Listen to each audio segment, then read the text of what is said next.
If you were a praying mantis, it would be socially acceptable to devour your mate. And if you're a honey badger, you have no regard for other animals. You don't care. If you're a panda with twins, it's normal to abandon one to take care of the other. But if humans do any of these things, we would call it wrong, unfair, or unjust. Yeah, why is that? Why do humans care so much about justice? Well, the Bible has a fascinating response to that question.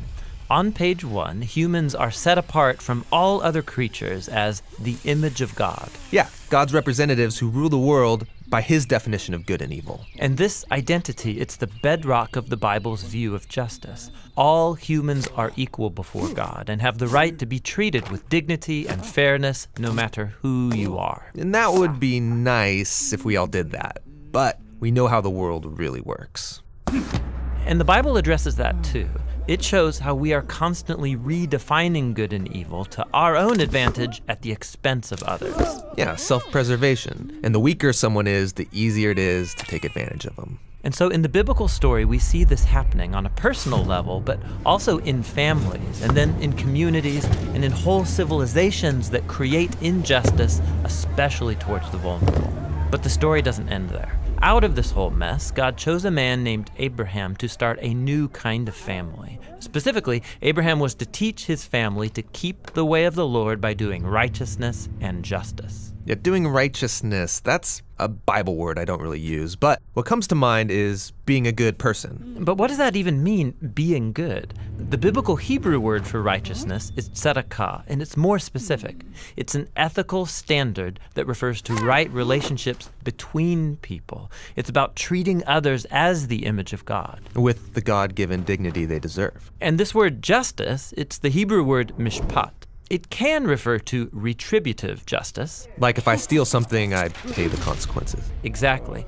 Yet most often in the Bible, mishpat refers to restorative justice. It means going a step further, actually seeking out vulnerable people who are being taken advantage of and helping them. Yeah, some people call this charity. But mishpat involves way more. It means taking steps to advocate for the vulnerable and changing social structures to prevent injustice. So justice and righteousness are about a radical, selfless way of life. Yeah, and you find this idea all over the Bible. Like here, in the book of Proverbs, what does it mean to bring about just righteousness? Open your mouth for those who can't speak for themselves. And what do these words mean for the prophets, like Jeremiah? Rescue the disadvantaged, and don't tolerate oppression or violence against the immigrant, the orphan, and the widow. And like here, look in the book of Psalms. The Lord God upholds justice for the oppressed, gives food to the hungry, and sets the prisoner free. But he thwarts the way of the wicked. Whoa, he thwarts the wicked? Yeah, in Hebrew, the word wicked is rasha. It means guilty or in the wrong. It refers to someone who mistreats another human, ignoring their dignity as an image of God. So justice and righteousness is a big deal to God. Yes, it's what Abraham's family, the Israelites, were to be all about.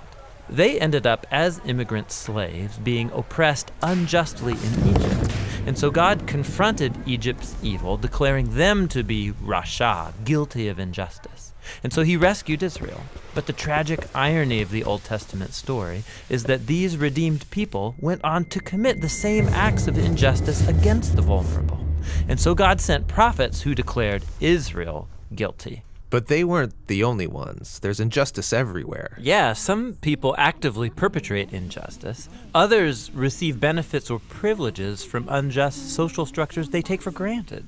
And sadly, history has shown that when the oppressed gain power, they often become oppressors themselves. So we all participate in injustice, actively or passively, even unintentionally. We're all the guilty ones. And so this is the surprising message of the biblical story. God's response to humanity's legacy of injustice is to give us a gift, the life of Jesus. He did righteousness and justice, and yet he died on behalf of the guilty. But then God declared Jesus to be the righteous one when he rose from the dead.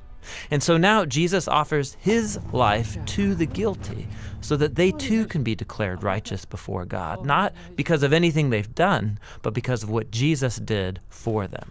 The earliest followers of Jesus experienced this righteousness from God, not just as a new status, but as a power that changed their lives and compelled them to act in surprising new ways. Yeah, if God declared someone righteous when they didn't deserve it, the only reasonable response is to go and seek righteousness and justice for others. This is a radical way of life, and it's not always convenient or easy. It's courageously making other people's problems my problems. This is what Jesus meant by loving your neighbor as yourself. It's about a lifetime commitment fueled by the words of the ancient prophet Micah. God has told you, humans, what is good, and what the Lord requires of you is to do justice, to love mercy, and to walk humbly with your God.